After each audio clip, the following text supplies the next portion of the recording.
So today I decided to open one of my archaeological kits and dig for artifacts, and I'm digging for Chinese bronze artifacts with this kit. As I mentioned before, I really love Chinese artifacts, so I was super excited to get this one started. The artifact I ended up uncovering is the Zilong Ding from the end of the Shang dynasty about 3,000 years ago. Zilong is the name of the artifact. Ding is the type of artifact, and ding usually comes in either rectangular or round shapes. The Zilong Ding happens to be round in shape with 3 legs.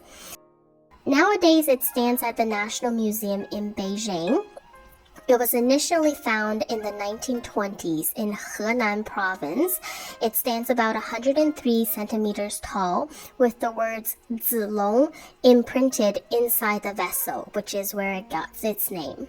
So when it was discovered, China was a war zone, and the particular area that the Zilong Ding was found had been invaded by Japan.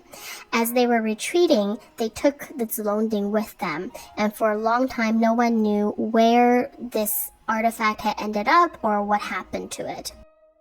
In 2004, a personal collection exhibition was held at Osaka, Japan, and some of the attendees were specialists in Chinese bronze artifacts.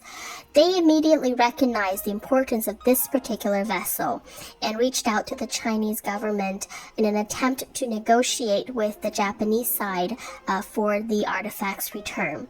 But unfortunately, nothing came of that.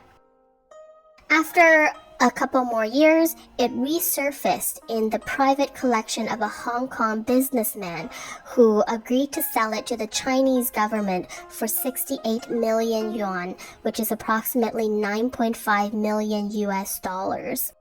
So now, the Zilong Ding can be seen at the National Museum in Beijing.